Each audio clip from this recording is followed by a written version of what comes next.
भक्ति आंदोलन महज एक धार्मिक आंदोलन नहीं था,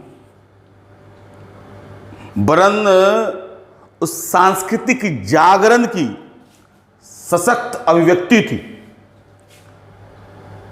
जो गहरे आत्ममंथन के बाद प्रस्फुटित हुई थी, जिसका जुड़ाव गहरे रूप से मानवीय सरोकारों से था। यह आंदोलन जाति, संप्रदाय और क्षेत्र विशेष की सीमाओं को अतिक्रमित करते हुए लोगों के बीच अपनी गहरी पहचान बनाई। यह आंदोलन 6th सेंचुरी बीसी में जो धार्मिक सामाजिक सुधार आंदोलन था उससे भी बड़ा और व्यापक था। यह आंदोलन आधुनिक नवजागरण आंदोलन से भी ज्यादा प्रासंगिक था और उसकी प्रासंगिकता आज भी है। जहां तक इसकी प्रवृत्तियों की बात करें तो कई ऐसी प्रवृत्तियां इस आंदोलन के द्वारा प्रस्फुटित हुई जिसने आगे चलकर धर्म, समाज, राजनीति को गहरे रूप से प्रभावित किया और आज भी गहरे मानवीय सरोकारों को लेकर इस आंदोलन की गूंज सर्वत्र सुनाई देती है। इसकी सबसे पहली प्रमुख प्रवृत्ति थी भक्ति, भक्ति की केंद्रीयता, भक्ति की केंद्रीयता।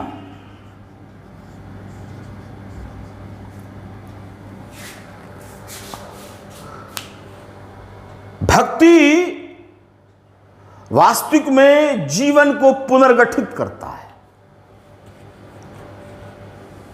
यह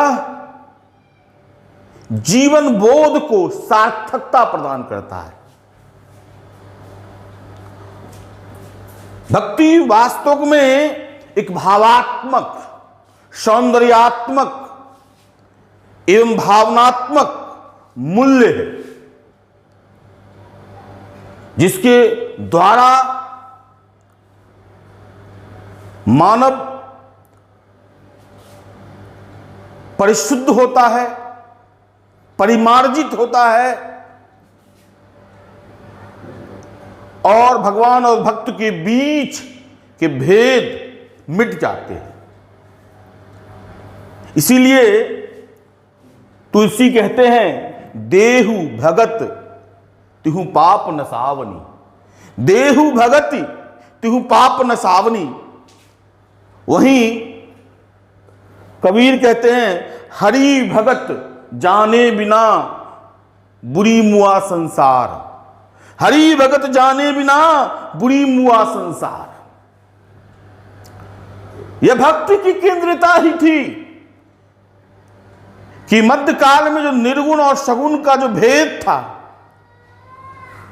वो मिटकर समन्वयवादी स्वरूप लेने लगा। जहां तुलसी कहते हैं, अगुण सगुण दिव्य ब्रह्म स्वरूपा, अकथ अगाध अनादि अनूपा।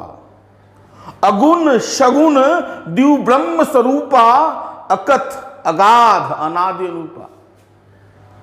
उसी तरह कबीर कहते हैं, गुण में निर्गुण, निर्गुण में गुण, आन बाट क्यों बहिए। यानी निर्गुण धारा के भक्तिकारों ने भी सगुण का तिरस्कार नहीं किया और सगुण धारा के कवियों ने भी निर्गुण का तिरस्कार नहीं किया। दोनों में अद्भुत समन्वय प्रस्तुत किया।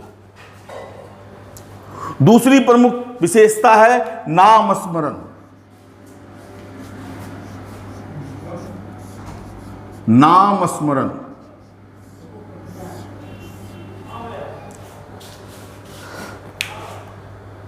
मानव का मन चंचल होता है, अस्थिर होता है, दोलायमान होता है। मानव जैविकता और देवत्व के द्वंद्व में फंसा रहता है।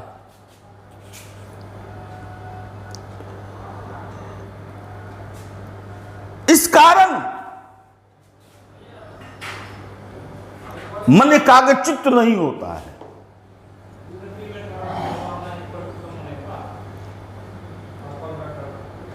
नाम स्मरण के द्वारा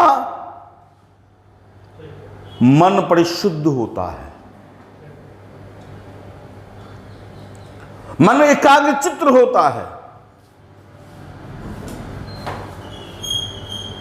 कहा गया है कि नाम स्मरण से मन निष्कलंक हो जाता है। इस कारण भक्तिकारों ने नाम स्मरण पर बहुत ज्यादा बल दिया है, बहुत ज्यादा महत्व दिया है। जहां कबीर कहते हैं निर्गुण राम जपहु रे भाई, निर्गुण राम जपहु रे भाई। राम का नाम वो निर्गुण रूप ही हो, लेकिन राम जपहु रे भाई, इससे निष्कलुषता आती है। तुलसी कहते हैं नाम लेत भव सिंधु सुखाई। नाम लेने से ही सिंधु यानी सागर सूख जाता है, भव सागर सुखा जाता है और आराम से आप उस मोक्ष की प्राप्ति कर सकते हैं। नाम लेत भव सिंधु सुखाई। वही नानक कहते हैं सुमिरन कर ले मेरे मन, सुमिरन कर ले मेरे मन। तीसरी प्रमुख विशेषता इस काल की थी गुरु की महिमा। गुरु की महिमा।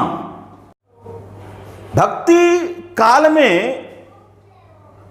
लगभग सभी भक्तिकारों ने गुरु की महिमा का बखान किया है। ईश्वर के समान गुरु को भी असीम बताया है।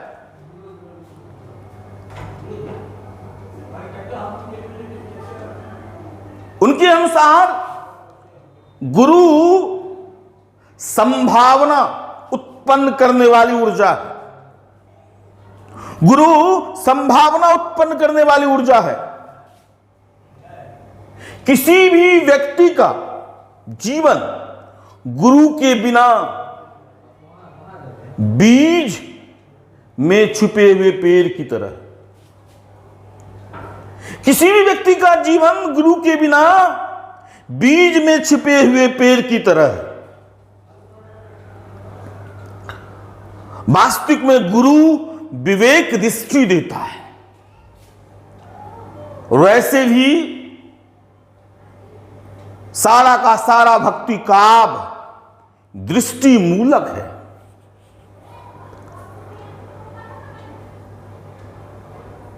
कबीर कहते हैं पीछे लागा जाए था लोक वेद के साथ, पीछे लागा जाए था लोक वेद के साथ, आगे ते सतगुरु मिलिया दीपक दिया हाथ। यानी मैं वैदिक परंपराओं, लौकिक परंपराओं के पीछ भागा जा रहा था, अंधकार में भटका जा रहा था।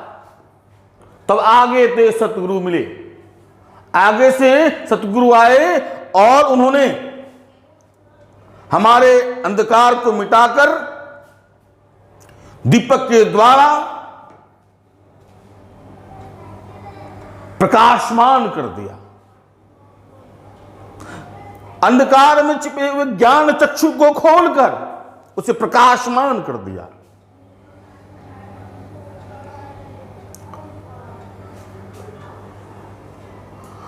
यहां 6th सेंचुरी BC में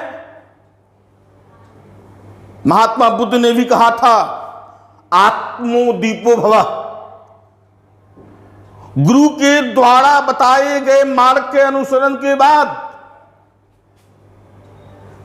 व्यक्ति अपना रास्ता खुद ढूंढ लेता है, लेकिन रास्ता बताने वाला गुरु ही होता है। अंधकार से प्रकाश की ओर ले जाने वाला गुरु ही होता है। तुलसी कहते हैं, बिन गुरु ज्ञान कहां ते पाऊं, दीजो ज्ञान हरि गुण गाऊं। बिन गुरु ज्ञान कहां ते पाऊं, दीजे ज्ञान हरि गुण गाऊं। हरि के गुण को गाने के लिए भी ज्ञान कौन देता है? गुरु। इसीलिए उसे विवेक दृष्टि देने वाला बताया गया है, संभावना को उत्पन्न करने वाली ऊर्जा बताया गया है। और इसलिए जैसी भी कहते हैं, गुरु सुआ जही पंथ दिखावा। गुरु सुआ जही पंथ दिखावा। गुरु ऐसे हैं, गुरु ऐसे पथ प्रदर्शक हैं जो हमें सही रास्ता दिखाते हैं। और इसलिए कबीर की इस पंक्ति से गुरु की सार्थकता समझ में आती है कि गुरु गोविंद दोऊ खरे, काके लागू पाओ, बलिहारी गुरु आपनो, गोविंद दियो बताए। जन्म सफल तब का भया, जन्म सफल तब का भया, चरणों चित लाया। जन्म सफल तब का भया, चरणों चित लाया। रज्जब राम दया करी, दादू गुरु पाया। गुरु की परंपरा मध्यकाल की सबसे बड़ी विशेषता में से एक है। जन्म सफल तब का भया, चरणों चित लाया। रज्जब राम दया करी, दादू गुरु पाया।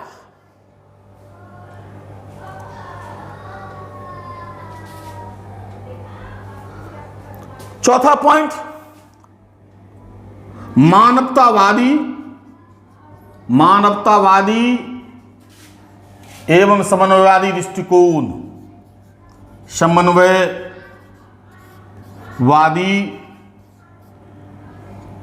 दृष्टिकोण।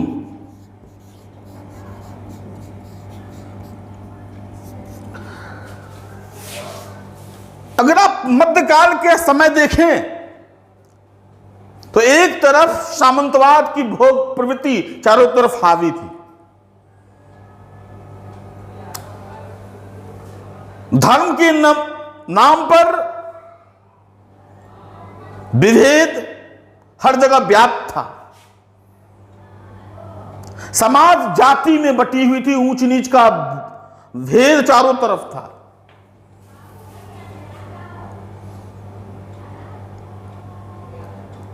लोग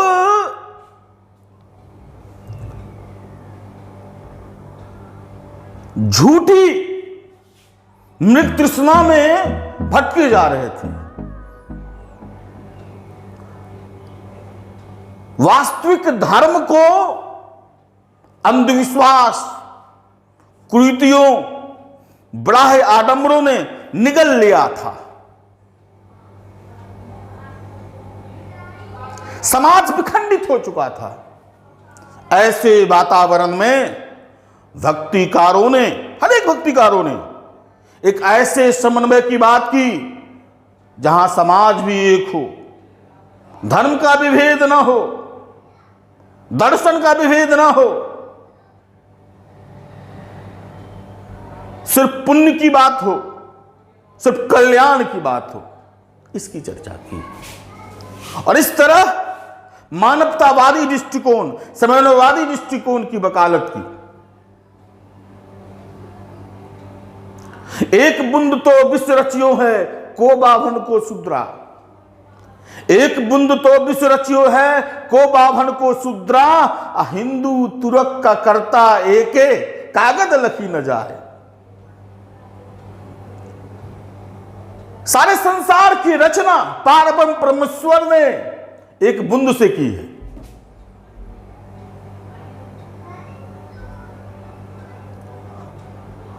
पार ब्रह्म परमेश्वर ने ऊंच नीच जाति बना करके नहीं भेजा है। पार ब्रह्म परमेश्वर ने हिंदू मुसलमान बना के नहीं भेजा है। हिंदू धर्म में कहा था सारे ब्रह्म का रचयिता पार ब्रह्म परमेश्वर है। इस्लाम में कहता है सारी कायनात की रचना अल्लाह ने की। उसी तरह ईसाई पंथ में भी है। अगर सबकी रचना एक ने की तो भेद किस बात का है? ये विध्वंस किस बात का है? मानवतावाद को चोट किस बात का है? सभी का जन्म उसी गंदगी से होता है, चाहे ब्राह्मण हो चाहे वो शूद्र हो। फिर भेद किसका? जो तू बाभन बबनी जाया आन बाट हवे काहे ना आया, और जो तू तुरक तुरक नहीं जाया भीतर खतना क्यों न कराया। ईश्वर ने एक भेजा है और सबका मालिक एक है। उसी दार्शनिक स्तर पर जो विभेद था शैव और वैष्णव का हिंदू में, तो उसको एक का आकार किया भक्तिकारों ने। तुलसी ने कहा शिव द्रोही मम दास कहावा, सो नर मोहि सपने नहीं भावा। शिव द्रोही मम दास कहावा, सो नर मोहि सपने नहीं भावा। मेरा कितना बड़ा से बड़ा दास भी हो, दास है, मेरा सेवक है, लेकिन वो शिवद्रोही है तो मुझे वो सपने में भी नहीं भाता है। तुलसी के द्वारा यह एकत्व भक्ति काल की एक विशेषता है। और इसी के लिए मानवतावादी दृष्टिकोण के लिए कहते हैं कि झूठ बराबर पाप नहीं। इसको यहां से शुरू करते हैं। सांच बराबर तप नहीं, सांच बराबर तप नहीं, झूठ बराबर पाप। सांच बराबर तप नहीं, झूठ बराबर पाप। जाके हृदय सांच है, ताके हृदय आप।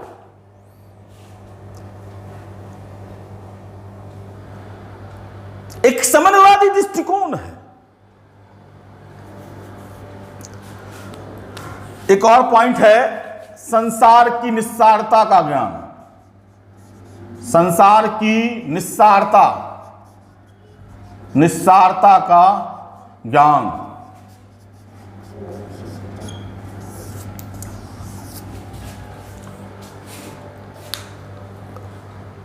भक्तिकारों ने समझ लिया था कि न तो राजा का महल रहता रह पाता है, न गरीब की झोपड़ी। सबको त्याग के जाना होता है, सबको छोड़ के जाना होता है। यह संसार, आप संसार में कितनी भी भोग विलास कर लें, कितनी भी माया के पीछे चले जाएं, हाथ कुछ नहीं लगता। माया एक ऐसा है जो आपके दृष्टि पर एक ऐसा आवरण डाल देता है, जब आप धर्म के सही स्वरूप को नहीं समझते हैं और भौतिक सुख साधनों की प्राप्ति में उलझे रहते हैं। कबीर ने कहा है कि माया के पीछे, माया के फंदे में फंसे लोगों को यह एहसास नहीं होता है कि यह ठहरता नहीं किसी के पास। जोड़ी जोड़ी करी इकट्ठी, जोड़ी जोड़ी करी इकट्ठी, हम ख्याए लड़का व्यवसायी, शोधन चोरी मूस ले जावे, शोधन चोरी मूस ले जावे, रहा सहा ले जाए जमाई। बचता कुछ नहीं, रहता कुछ नहीं है। यह संसार कागज की पुड़िया, बूंद पड़े गल जाना है। संसार की निस्सारता का सबसे बड़ा ये उदाहरण है। यह संसार कागज की पुड़िया, बूंद परे गल जाना है। एक वास्तविकता का एहसास कराया कि माया भौतिकताओं के पीछे भागने से कुछ नहीं होगा।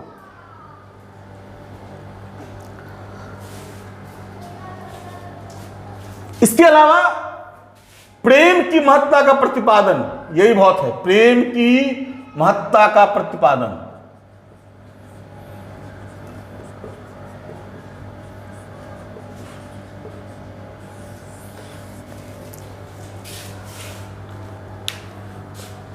प्रेम एक ऐसा आस्वाद है जो जीवन को सार्थकता प्रदान करता है। प्रेम एक ऐसा एहसास है जो लोगों को झुकना सिखाता है। प्रेम एक ऐसा एहसास है जो लोगों को जोड़ना सिखाता है।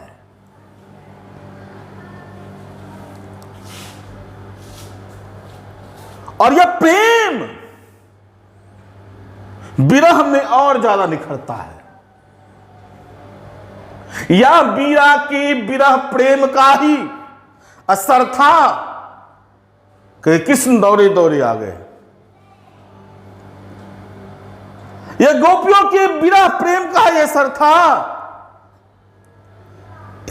कि पार ब्रह्म परमेश्वर कृष्ण को बार बार गोपियों को अपना स्वरूप दिखाना पड़ा।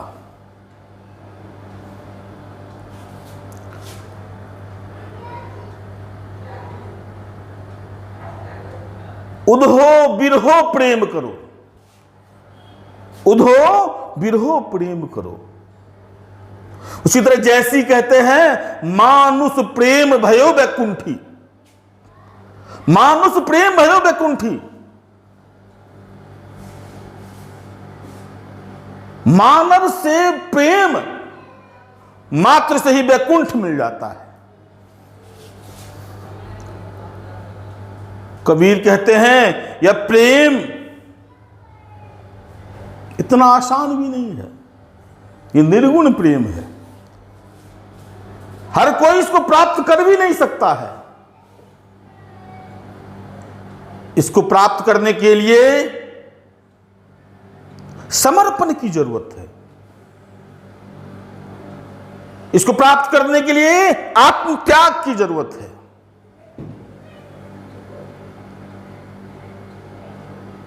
कबीरा यह घर प्रेम का, खाला का घर नाही। कबीरा यह घर प्रेम का, खाला का घर नाही। शीश उतारे भूई धरे, तब घर पैसे माही। अंबर कुंजा कुरीलियां, गलज भये सब ताल। जिनते गोविंद बिछुते तिनको कौन हवाल। अंबर कुंजा कुरीलियां, गलज भये सब ताल। जिनते गोविंद बिछुटे तिनको कौन हवाल। जिस तरह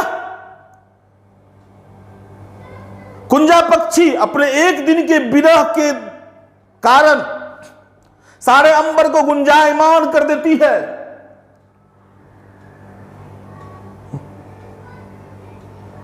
अपने रुदन के द्वारा सारे अंबर को गुंजायमान कर देती है, अपने आंसुओं से सारे तालाब को भर देती है, तो उस साधक का क्या होगा जो जन्म जन्म से पार ब्रह्म परमेश्वर से बिछड़ा हुआ है। प्रेम का, विरह प्रेम का अद्भुत सौंदर्य यहां नजर आता है। लेकिन यह प्रेम प्राप्त कब होगा? जब आप आत्मसमर्पण करेंगे। इस प्रेम के लिए आत्मसमर्पण करना होगा, त्याग की भावना रखनी होगी। कबीर हो या तुलसी, सूर हो चाहे जैसी, वो अपने आप को ईश्वर के सामने पूर्ण रूप से आत्मसमर्पित कर देते हैं और तभी उन्हें पारब्रह्म परमेश्वर के स्वरूप का सही संज्ञान हो पाए। कबीर कहते हैं हरि मरिए तो हम हूं मरिए, हरि ना मरिए तो हम काहे को मरिए।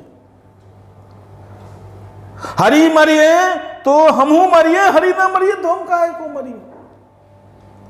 कबीर जो अपने समय में धूत हो चाहे अवधूत हो, राजा हो चाहे सामंत हो, पंडित हो चाहे मुल्ला हो, सब पर कटाक्ष करना नहीं भूलते, तीखा व्यंग करना नहीं भूलते, सबको चुनौती देते हुए नजर आते हैं। लेकिन जब ईश्वर के सामने में आते हैं तो वो निरीह हो जाते हैं। कबीर कुत्ता राम का, मुतिया मेरा नाव। कबीर कुत्ता राम का, मुतिया मेरा नाव। गले राम की जेवरी, जित खेचे तित जाओ। कुत्ते की तरह अपने आप को निरीह बना देते हैं ईश्वर के सामने में।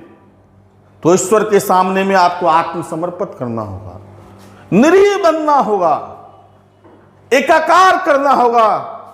यह भक्तिकारों की एक प्रमुख प्रवृत्ति रही है। इसके अलावा लोक मंगल एवं लोक कल्याण, लोक मंगल एवं लोक कल्याण जो है वो एक प्रमुख प्रवृत्ति रही है। लोक कल्याण, लोक मंगल।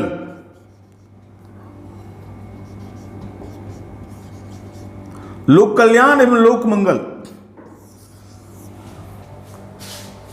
इस काल की यह एक प्रमुख प्रवृत्ति रही है।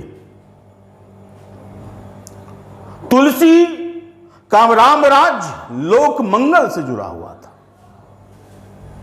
कबीर का अमरदेश्वा सर्व कल्याण से जुड़ा हुआ था।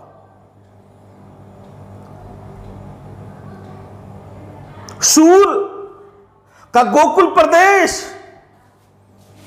समानता पर आधारित था।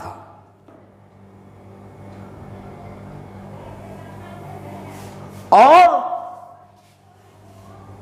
जैसी का सिंगल द्वीप प्रेम के लोक तत्व पर जुड़ा हुआ था, लोक तत्व की विराटता से जुड़ा हुआ था।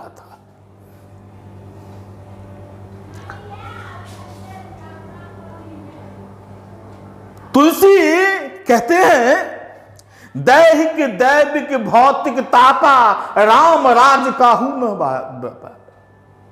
दैहिक दैविक भौतिक तापा, राम राज काहू नहीं व्यापा। यहां ऐसा राम राज है जिसमें राजा और रंग के बीच भेद नहीं है। अदना से अदना प्रजा भी राजा के पास अपनी बात रख सकता है या अपनी बात को मनवा सकता है। यह समानता का भाव राम राज्य में ही हो सकता है। सब कल्याण की बात राम राज्य में हो सकता है। राम का पदार्पण ही लोक मंगल के लिए हुआ है। कहा भी जाता है कि तुलसी का रामचरितमानस लोक मंगल एवं समन्वय की विराट चेतना लेकर आया है। गोकुल में समानता का भाव देखिए। एक अदना से अदना, एक गरीब से गरीब ग्वाला भी अपने आप को पारब्रह्म परमेश्वर का सखा कहता है। और सखा भाव से वो उससे लड़ता भी है, झगड़ता भी है, प्रेम भी करता है, अटूट प्रेम करता है। वह प्रेम भाव ही था कि सुदामा को अपने लिए अपने द्वार खोल दिए। यह बराबरी का प्रेम दिखर जाता है।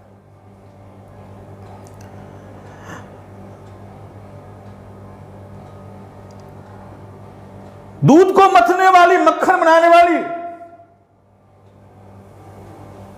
गोपियां, पशु को चरण चरण कराने वाली ब्रजभूमि के लोग, बाल सखा, सब में समानता भाव है। सबको एक समान प्रेम की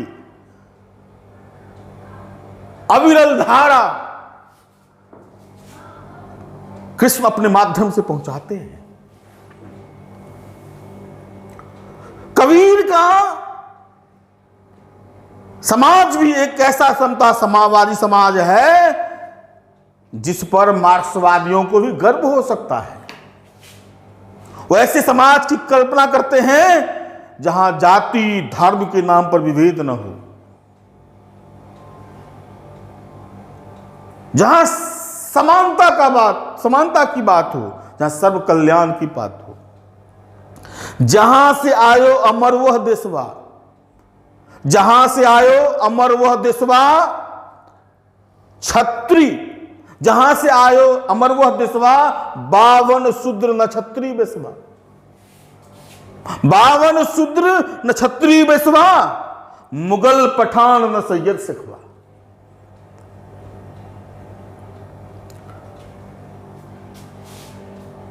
इसके अलावा एक और पॉइंट है लोक चित्रण।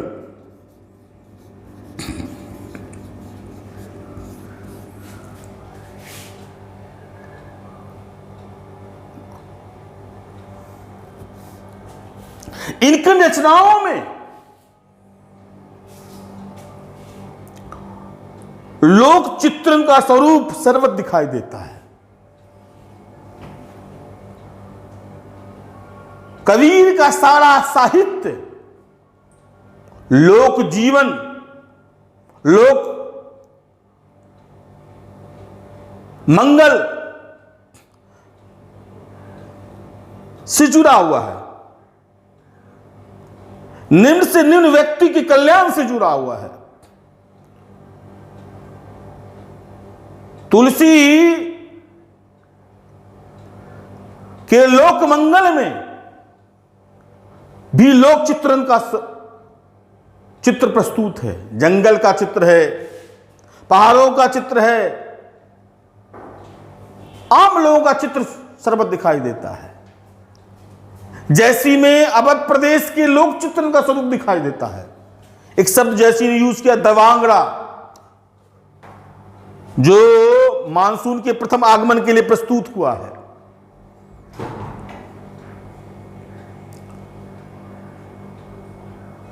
शूर में भी गाय चराते हुए माखन मत्ते हुए, दूध मत्ते हुए माखन का लोक चित्रण सजीवता से नजर आता है। इसलिए कहा जाता है कि भक्तिकारों ने लोक चित्रण को ज्यादा महत्व दिया है। जैसी में भी प्रेम के द्वारा लोक तत्व की प्रधानता दर्शाई गई है। और अगर इसकी शिल्पगत विशेषता देखें, ये तो भावगत विशेषता, शिल्पगत विशेषता देखें, शिल्पगत विशेषता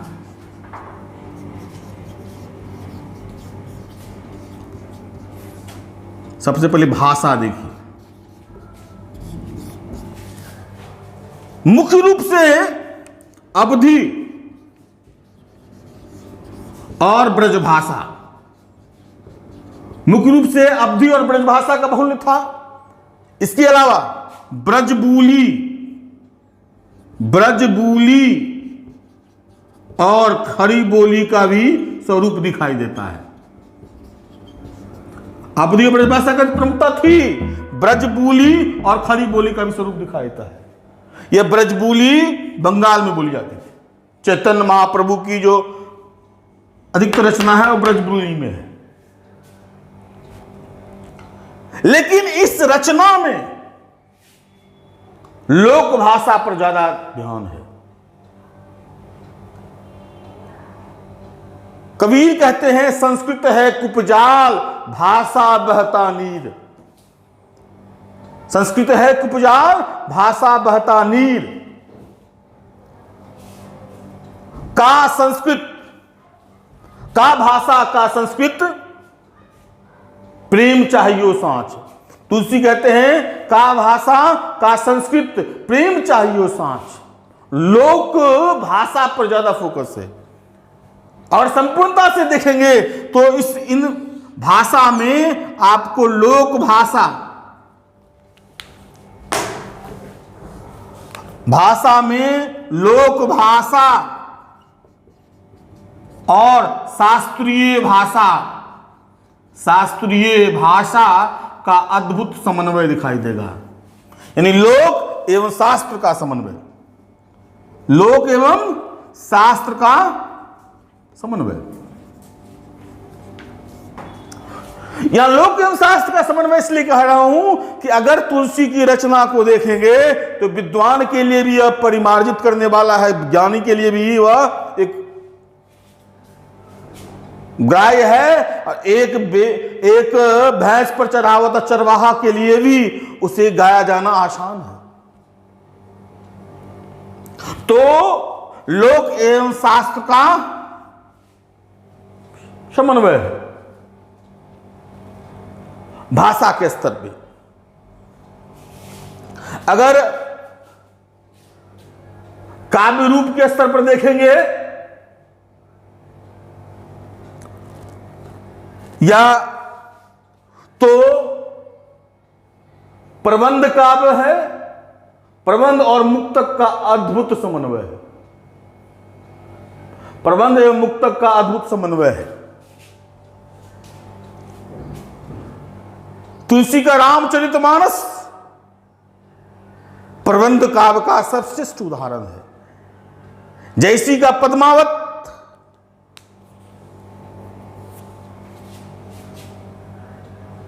प्रबंध एवं मुक्तक का दोनों का अद्भुत समन्वय है। तुलसी की कवितावली, वहां प्रबंध एवं मुक्तक का अद्भुत समन्वय देखने को मिलता है। कबीर के दोहे शबद रमैनी मुक्तक काव्य का अद्भुत उदाहरण है।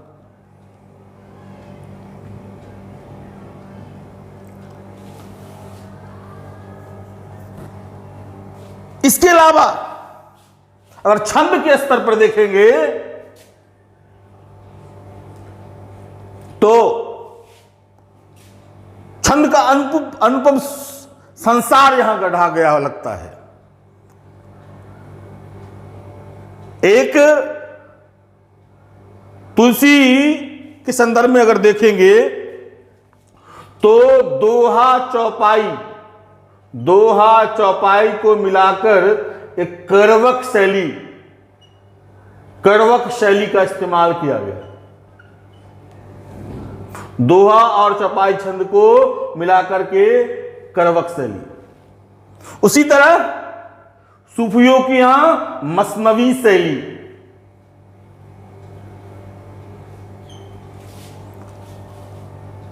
कबीर के यहां दोहा छंद का ज्यादा प्रमुखता है। तुलसी के कवितावली में कवित्त छंद का इस्तेमाल किया गया है। उसी तरह जितने भी अष्टछाप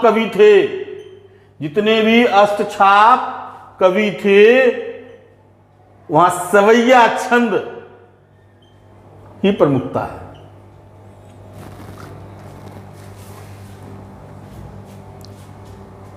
इसके अलावा अगर अलंकार का देखेंगे तो कबीर ने गढ़ के अलंकार नहीं लिखा, क्योंकि वो एक कवि से ज्यादा भक्त थे और भक्त के रूप में जो उन्होंने कहा उसमें समीक्षकों ने अलंकार ढूंढ लिया। लेकिन वह अलंकार का एक स्वरूप देखिए, रूपाकाती सूक्ति अलंकार हो, चाहे असंगति अलंकार हो, चाहे विभावना अलंकार हो, कबीर की रचनाओं में सर्वत्र देखा जाता है।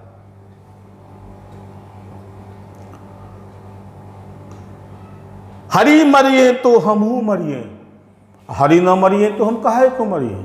यहां रूपाकाती सूक्ति अलंकार है। रूपाकाती सूक्ति अलंकार उस अलंकार को कहते हैं जब व्यक्ति अपने आप को अपने दूसरे में समर्पित कर देता है, एकाकार कर देता है। तो कबीर ने अपने आप को एकाकार कर दिया।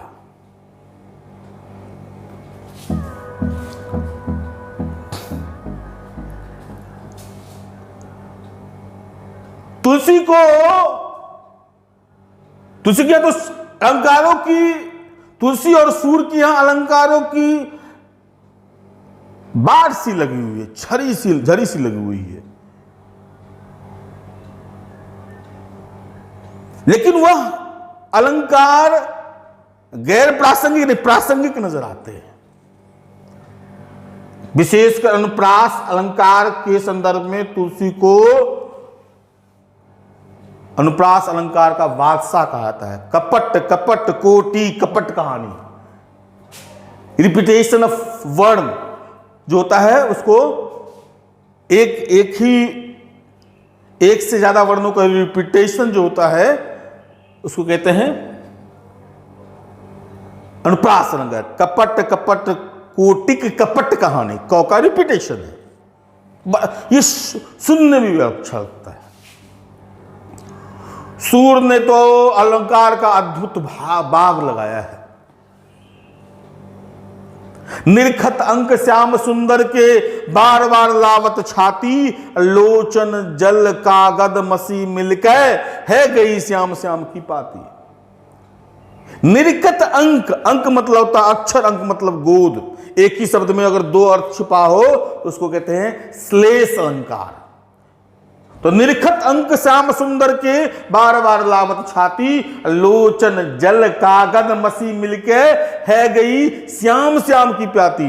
यहां श्याम दो रिपीटेशन है, एक श्याम का मतलब काला, एक श्याम का मतलब कृष्ण। यहां यमक अलंकार है। जब एक ही शब्द दो बार रिपीट हो और दोनों का अलग अलग अर्थ हो तो वहां यमक अलंकार होता है।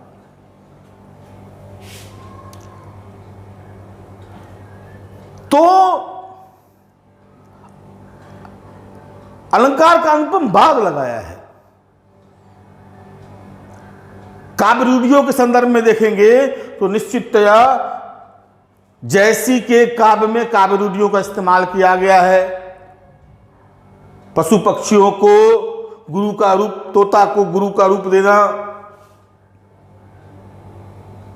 संवादिका का रूप देना, फल खाने संतान की उत्पत्ति, इस तरह की रूढ़ियां उसमें देखने को, काव्य रूढ़ियां देखने को मिलती है।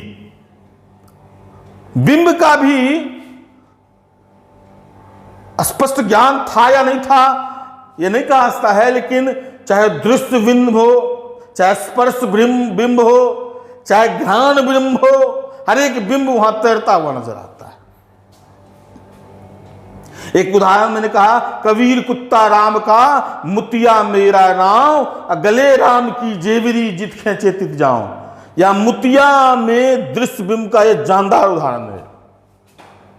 मुतिया के नाम लेने से ही आपको कुत्ते की निरीता आपको नजर आने लगती है। यह दृश्य बिंब का शानदार उदाहरण है।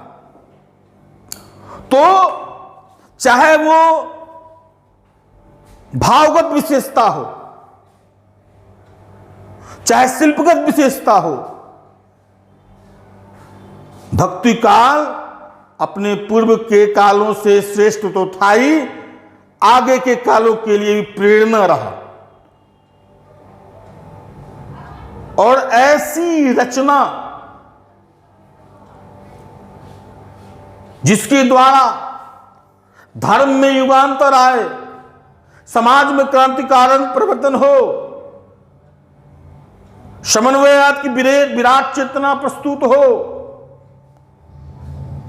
लोक मंगल एवं सर्व कल्याण का स्वरूप प्रकट हो, शिल्पगत रूप से सारी विविधता हाथ जोड़े खड़ी रहे, ऐसा स्वरूप कहीं नहीं दिखाई देता है। इस कारण इस